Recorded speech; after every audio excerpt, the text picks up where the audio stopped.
नरोत्तम जोशी हूं मैं। यूं चुटकियों में तुम पति पत्नी को बर्बाद कर सकता हूं, समझा? चलो।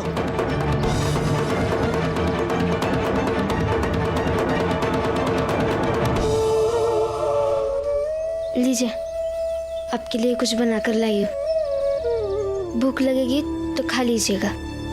मुझे काम पर भी जाना है। काम खत्म करके खाता हूँ।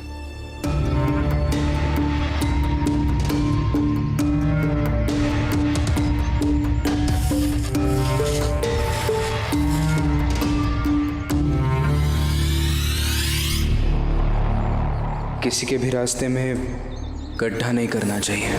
आज नहीं तो कल हम भी वहां से गुजरते हैं, तो अपने ही किए हुए गड्ढे में हम पड़ते हैं। भीमराव, छोड़ूंगा नहीं तुझे, बर्बाद करके रख दूंगा। भीमराव, भीमराव। सुनिए, कहीं आप उस भीमराव की बात नहीं कर रहे जिसकी पत्नी का नाम रमाबाई है? तुझे क्या मतलब? मतलब है, क्योंकि अब जिससे परेशान है उससे मैं भी परेशान हूं। आपका और मेरा दुश्मन एक ही है। देख, मेरा पारा बहुत गर्म है, तो पहेलियां बुझाने का समय तो है नहीं मेरे पास। तो कैसी बात है? क्या बात है? स्पष्ट बोल। दरअसल भीमराव की पत्नी रमाबाई मेरे जलपान गृह में काम करती है। मैं झाड़ू मारने का काम करता रहूंगा और कल से मुझे एक और काम करना है। ऐसे 20 बच्चों को ढूंढना है जो काम करने के लिए जाते हैं। उनका काम छुड़वा कर उन्हें पढ़ने के लिए प्रेरित करना है। वो काम भी जरूर करेंगे।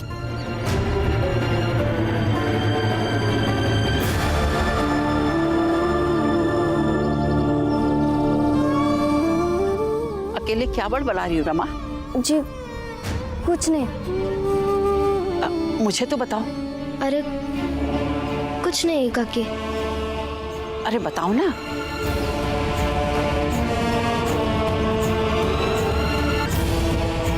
दरअसल काकी, मेरा भाई शंकर नहीं मिल रहा, तो अब मेरे पति बाल मजदूरी कराने वाले फैक्ट्री के मालिकों के खिलाफ शिकायत दर्ज करने थाने गए थे। तो दरोगा साहब ने कहा कि ऐसे 20 बच्चों को ढूंढ के लाओ जो पढ़ना चाहते हैं, काम करना नहीं चाहते, तभी मैं शिकायत दर्ज करूंगा। अब आप ही बताइए, कहाँ से मिलेंगे ऐसे 20 बच्चे? और क्यों किसी के माँ बाप अपने बच्चों को उनके साथ थाने भेजेंगे? लेकिन वो समझते ही नहीं है। मैंने समझाया तो मुझसे ही लड़ बैठे। अब आप ही बताइए काकी, मैं क्या करूं? रमा, तुम्हारा पति बिल्कुल सही कर रहा है। वो सही कह रहा है। बचपन में अगर बच्चों की अच्छी पढ़ाई हो जाए तो अच्छा रहता है।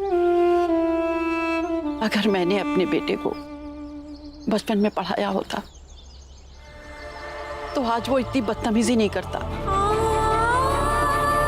मेरे पास पैसे भी थे लेकिन नहीं पढ़ाया, इसलिए आज वो किसी की कदर नहीं करता है, अपनी आई की नहीं करता है, अपनी पत्नी की भी नहीं की। उसने अपनी पत्नी के साथ इतना बुरा व्यवहार किया, इतना गलत किया कि वो घर छोड़कर चली गई। यहीं थोड़ी दूर पर रहती है। अगर हमने अपने बेटे साधव को बचपन में पढ़ाया होता तो वो भी तुम्हारे पति की तरह रिश्ते को समझता। मुझे तो मेरा बेटा एक राक्षस ही लगता है।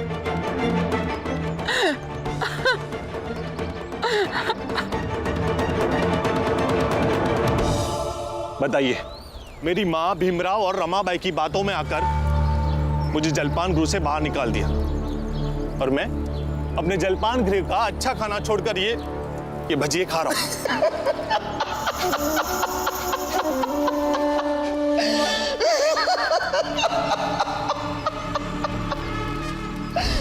यही रुक।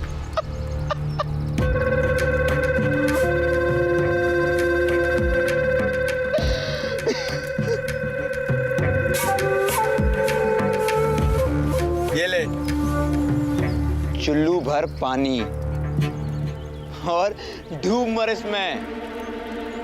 एक औरत ने तेरी ये स्थिति कर दी कि भजिया खाने के दिन आ गए। वाह।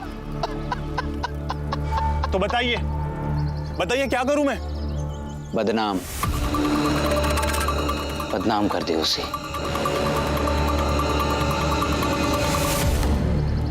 इससे तेरा भी बदला पूरा हो जाएगा और मुझे भी खुशी मिलेगी। तब तक खा भजिया।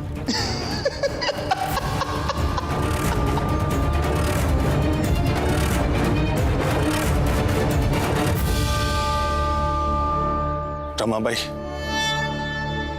तुमने मुझे मेरी मां के सामने बदनाम किया था ना, अब मैं तुझे पूरी दुनिया में बदनाम कर दूंगा, देख लेना।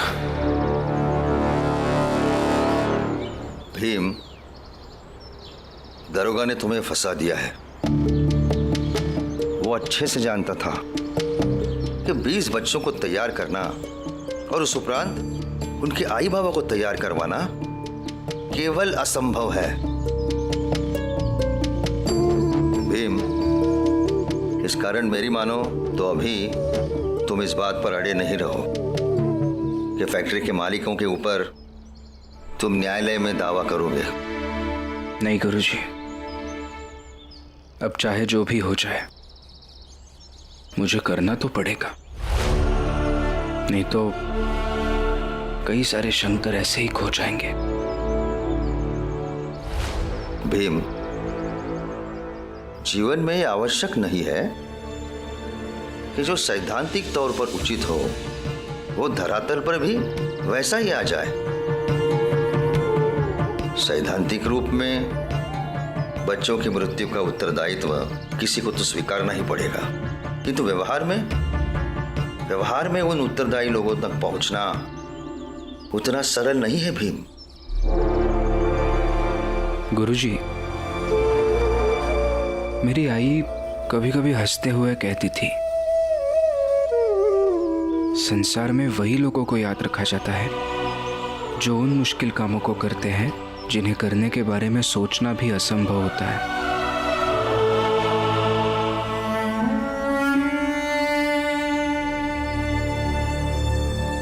मैं अभी आता हूं गुरुजी। कई बार तो मैं स्वयं तुम्हें समझ नहीं पाता हूं भीमराव। रुको,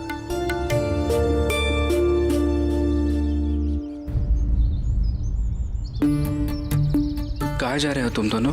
काम पर। तुम काम पर मत जाओ, पढ़ाई करो। पढ़ के क्या होगा? बड़ा आदमी बन जाओगे। बड़ा आदमी बनकर क्या होगा भाऊ? देखो, अभी तुम काम करने कहाँ जा रहे हो? फैक्ट्री में। बड़ा आदमी बन जाओगे का मतलब है कि फैक्ट्री के मालिक की तरह बन जाओगे। इस तरह से मजदूरी करोगे तो जीवन भर मजदूर ही बन के रह जाओगे। ऐसा कहाँ होता है भाऊ? ऐसा होता है। सच्चे मन से अगर पढ़ाई करोगे तो जीवन में सब कुछ हासिल कर सकोगे। ये सिर्फ बोलने की बातें। बाऊ, आप ना हमें सपने मत दिखाओ। भाई चल काम पे चलते हैं, नहीं तो ठेकेदार मच मच करेगा। चल। हाँ चल।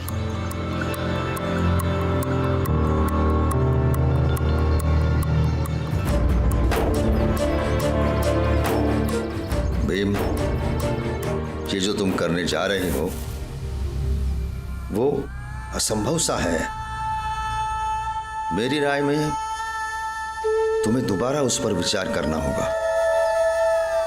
शुरू में ऐसे काम असंभव ही लगते हैं, लेकिन मैं ये करूंगा। आई, पड़ोस में मेला लगा है, चाल में सब जा रहे हैं, चलिए ना हम भी चलते हैं। आई, वो बड़ा वाला झूला मुझे बहुत पसंद है। आई, वो जब वो ऊपर से नीचे आता है ना तो ऐसा लगता है जैसे हवा में तैर रहे हो। चलिए ना हम भी चलते हैं ना। वो सब तो ठीक है लक्ष्मी, लेकिन झूले के लिए तो पैसे लगेंगे ना, वो कहाँ है हमारे पास? आई, आप पैसे की चिंता मत कीजिए, 4 आना है मेरे पास और इतने में तो हो जाएगा। चलिए ना। ठीक है, चलते हैं। वैसे भी बहुत दिनों से घर में मातम पसरा हुआ है, थोड़ा घूम फिर आएंगे तो हमारा भी मन बहल जाएगा। आइए सब आके करिएगा ना, चलिए ना अभी। ये रख तो देते हैं। चलिए ना, आज आके कर लेना। कहाँ जा रही हो तुम दोनों? अपने पति को पानी वाली चाय पिलाकर खुद अपना मन बहलाने जा रही हो? बुआ, अब कुछ दिनों से हम दोनों के पीछे क्यों पड़ गई हैं? खराब लग रहा है? नहीं, खराब नहीं लग रहा है, चिढ़ हो रही है इस घर में रहने से, आपकी बहू होने से, और पता नहीं किस किस से। तो सोचो, तुम दोनों इतने सालों से रमा और भीम के पीछे पड़ी हो तो उन्हें कैसा लगता होगा, लेकिन उन दोनों ने तो आज तक चिढ़ नहीं दिखाई। बुआ, हमें आपसे बहस नहीं करनी है, इसलिए आप हटिए, हमें जाने दीजिए। कहाँ जाना है? दे, ये जो 4 आने हैं ना तेरे पास, वो मुझे दे। बुआ, वो मेरे पैसे और मैं नहीं दूंगी। मेरे पैसे? तो कब कमाने गई? हाँ, ये पैसे या तो भैया के होंगे या तो आनंद के होंगे, और वो दोनों तुम दोनों से पहले मेरे हैं। चल दे पैसे। हद से आगे बढ़ रही है आप दीदी, हटिए, जाने दीजिए हमें, चलो। जाके तो दिखाओ तुम दोनों। दे पैसे, दे दे पैसे। याद है ना कि भूल गई थप्पड़?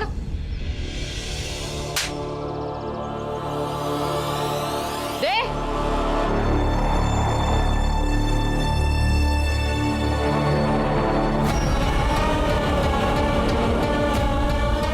दीदी, अब आपको भी किनारे करना ही पड़ेगा।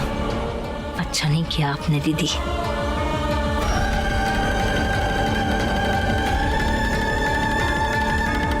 भैया, अब आप इस घर की चिंता मत कीजिए।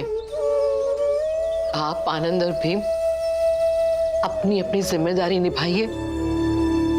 आज से इस घर को मैं संभालूंगी।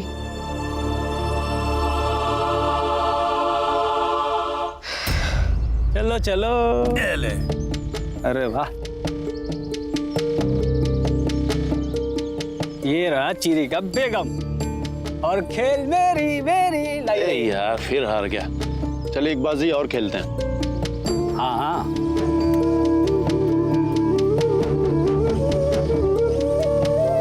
हाँ भाई, क्या देख रहे हो? कुछ पूछना था आपसे। हाँ पूछिए। बच्चे हैं आपके? हाँ है, एक बच्चा है 11 साल का। और मेरा बेटा 7 साल का है। हाँ। और क्या करते हैं वो दोनों? फैक्ट्री जाते हैं। और मेरा बेटा भी इन्हीं के बेटे के साथ फैक्ट्री जाता है, कुछ कुछ करता रहता है, तो बदले में खाना भी मिल जाता है। और आप यहाँ बैठ के ताश खेलते हैं, अजीब नहीं लगता है? इसमें अजीब क्या है? यही कि आप अपने बच्चों को फैक्ट्री में काम करने के लिए भेजते हैं। इससे अच्छा तो आप कुछ काम करके पैसे कमा सकते हैं और बच्चों को पढ़ने लिखने के लिए स्कूल भेज सकते हैं। आपका तो बेटा 7 साल का है ना, उसे तो खेलने के लिए भी भेज सकते हैं। अरे भाई जाओ अपना काम करो, हमारे बारे में क्या जानते हो आप? अरे हम भी काम करने वाले हैं, देखो थैला। अभी काम करके आए, थोड़े थक गए थे तो ताश खेल रहे हैं, इसमें बुरी बात क्या है? मतलब आप दोनों भी कमाते हैं और आपके बच्चों को भी फैक्ट्री कमाने भेजते हैं। ये तो आप और भी बड़ा गुनाह कर रहे हैं। इससे अच्छा तो बच्चों को स्कूल भेजिए पढ़ने लिखने के लिए। स्कूल स्कूल स्कूल के रट लगा के बैठ गए। अरे हमारे बच्चे कितना भी पढ़ लेंगे ना, वो बैरिस्टर नहीं बन जाएंगे, वो रहेंगे मजदूर के मजदूर। वही जूता पॉलिश, वही मजदूरी, वही बोरे ढोने। ऐसा नहीं है, पढ़ लिख के वो बैरिस्टर भी बन सकते हैं। आप लोगों को अपने बच्चों को फैक्ट्री में नहीं भेजना चाहिए। अरे भाई पागल हो क्या? अरे फैक्ट्री नहीं भेजेंगे तो कहाँ भेजेंगे? मैं ऐसे 50 लोगों के नाम बता दूंगा जिनके बच्चे फैक्ट्री जाते हैं। सच में आप मुझे ऐसे 50 लोगों के नाम बता पाएंगे जिनके बच्चे फैक्ट्री में काम करने जाते हैं? हाँ, आप जाइए, कागज कलम लेकर आइए, हम बता देंगे। अभी ले आता हूँ। ठीक। कहाँ से आ जाते हैं यार। ये देना भाई जरा। चाहिए मुझसे? रमाबाई हूँ मैं, भीमराव अंबेडकर की पत्नी। सब कुछ बर्दाश्त कर लूंगी, लेकिन बदतमीजी नहीं। आपने मुझे काम दिया इसलिए मैं आपकी आभारी हूँ, और इसीलिए आपने बेटे ने उस दिन मेरे साथ क्या बात की ये आपको नहीं बताया। निकल जा यहाँ से। नरोत्तम जोशी ने बताया था कि ये आदमी भीमराव की चाल में रहता है। यहीं से शुरू करता हूं।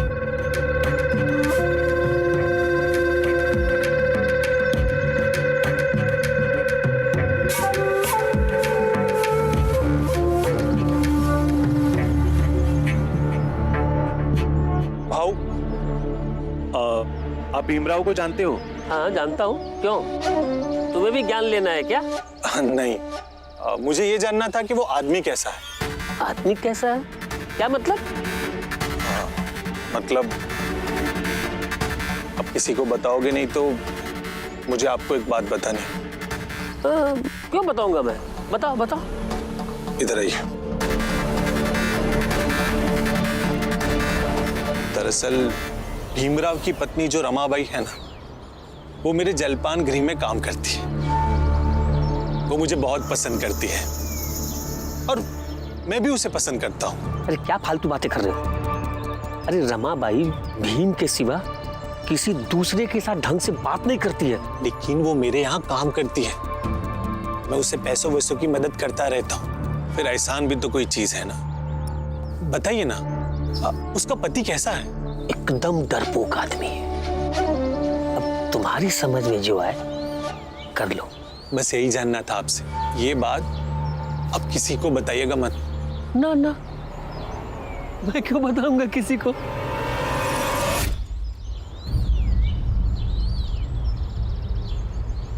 हो गया काम शुरू। अब देखो मैं रमा को कैसे बेइज्जत करता हूं। आखिर भीमराव भी तो एक मर्द है ना। जब तुम्हारी पत्नी को पूरी दुनिया चरित्रहीन कहेगी तो मैं भी देखता हूं तुम कैसे उसे धक्के मारकर अपने घर से बाहर नहीं निकालते। अब भीम और रमा तो अलग हो ही गए हैं। सोच रहा हूं जीजाबाई और बाकी परिवार को लेकर सातारा लौट जाऊं। सातारा छोटी जगह है, वहां के खर्चे भी कम होंगे। लग रहा है कि मैं जिंदगी से हार गया हूं। हार गया हूं मतलब? कैसी बात कर रहे हो राम जी? भीम की प्रेरणा का स्रोत सबसे बड़ा तुम हो। तुम ही ऐसी बातें करोगे तो तुम्हें क्या लगता है भीम तुम्हारे बगैर एक कदम भी आगे बढ़ पाएगा? हाँ? इसलिए राम जी थक हार कर बंबई छोड़कर ना सतारा जाने के बारे में मत सोचना।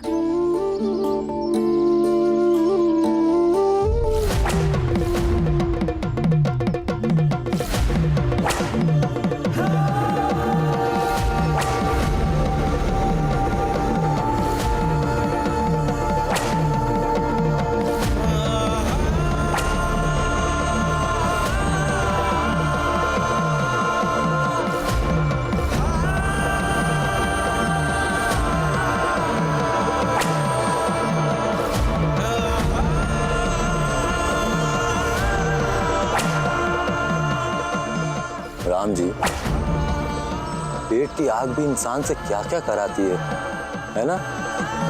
देखो, खुद के हाथ से खुद को तकलीफ दे रहा है। लेकिन पैसे तो कमा रहा है ना।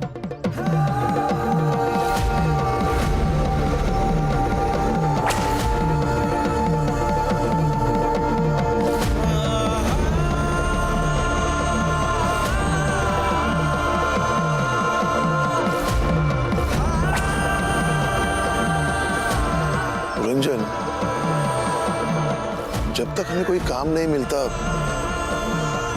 तब तक हम भी ऐसे ही पैसे कमाएंगे।